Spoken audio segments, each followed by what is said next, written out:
We're cheating a little bit with the object of the month for October because we're not talking about a single object, we're talking about a group of objects. Lord Fitzwilliam's print albums, he was the founder of Fitzwilliam, and the print albums contained his entire print collection. The print albums range in size from small, sweet little volumes, smaller than the size of an A4 sheet of paper, which might contain just a dozen prints, to really large, very heavy albums that take, honestly, 2 people to lift them safely, and which sort of push the definitions of a workable, usable volume, and these might contain hundreds of prints. The fact that some 40,000 prints are contained within the 198 print albums gives a sense of the time and effort that Fitzwilliam expended on his collection. But they're important not just for the history of the museum because they relate to its founder, but also in a much wider context to do with the taste and preoccupations of a print collector of Fitzwilliam's day, which is the late 18th, early 19th century. Lord Fitzwilliam's print albums fall into 2 categories: those that he acquired intact from other sources, and those that he built from scratch himself. They are essentially blank books that contain prints. In general, Fitzwilliam tried to acquire prints in good condition and of good quality, and paid great attention to the decorative effect of the layout on the page, especially when one page had multiple small prints. The arrangement is very neat and very symmetrical. And this wasn't always the case in print albums. Some of the ones that he acquired from other sources are very, very differently, where the prints have been drastically cut in some instances in order to fit them into the bindings. The first significant fact about Fitzwilliam's print collection is that the albums are arranged according to printmaker, so the person who actually made the prints rather than who designed it. This type of print collection of arranging things by printmaker gained currency in Fitzwilliam's lifetime, and it's really evidence of prints themselves being valued as works of art and of the growing respect for the creative power of printmakers.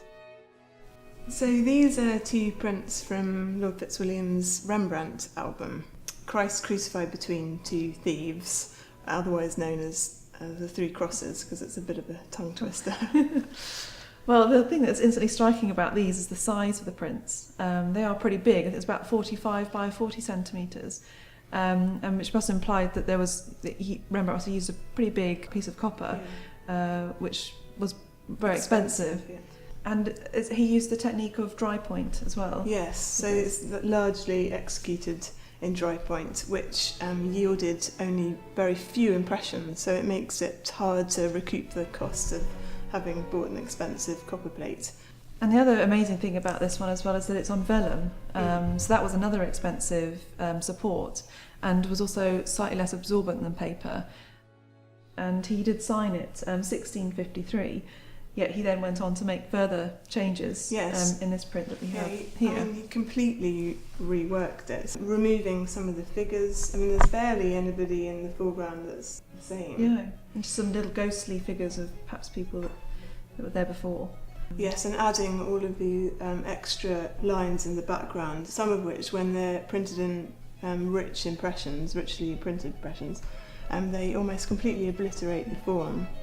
And there's really strong, much stronger and more dramatic contrast of light and dark, to the point that one of the thieves on the cross you can't even see anymore. So there are so many differences between these 2 prints that it was until the 18th century that people thought that they were made from 2 different plates. Yes. When taken all together, the expensive materials, the copper plate and the vellum and the dramatic changes that Rembrandt made, it's almost as if he was actively trying to produce the most famous print in the history of printmaking. And any collector, any serious Rembrandt collector, would want an impression of the prints before and after the changes, and Fitzwilliam had one of each. So very little documentation has survived to tell us much about how Fitzwilliam built his print collection.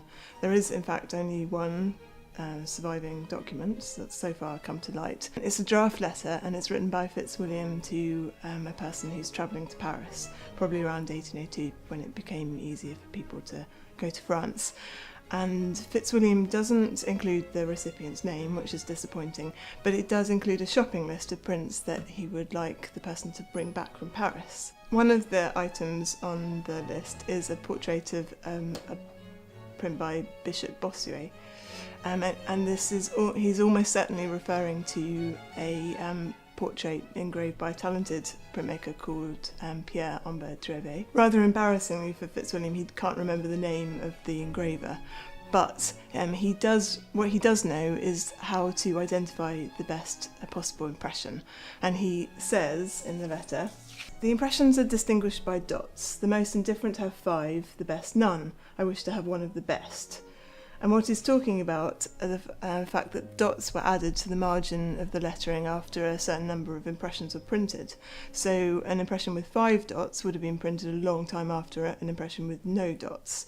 And this is important because it shows that Fitzwilliam is always endeavouring to find the best possible impression when the plate is still fresh and before it starts to show signs of wear.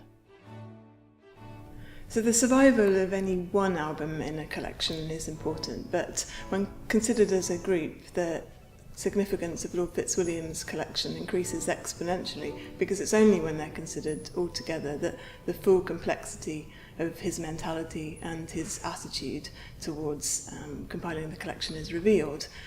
What he collected, what he wasn't interested in, the logic behind his arrangements, the compromises he made and why he made them. All of these questions would be unanswerable if the albums had not survived intact to this day. The albums are stored in a dedicated room that was built in 1936 with money given by John Charrington, who was the first honorary or unpaid keeper of prints at the Fitzwilliam Museum. To mark the bicentenary of the museum and to celebrate its collections, we have on display in the Charrington Print Room Gallery a small exhibition of around 30 prints and 8 print albums, which try and give a sense of the content and scope of Lord Fitzwilliam's print collection.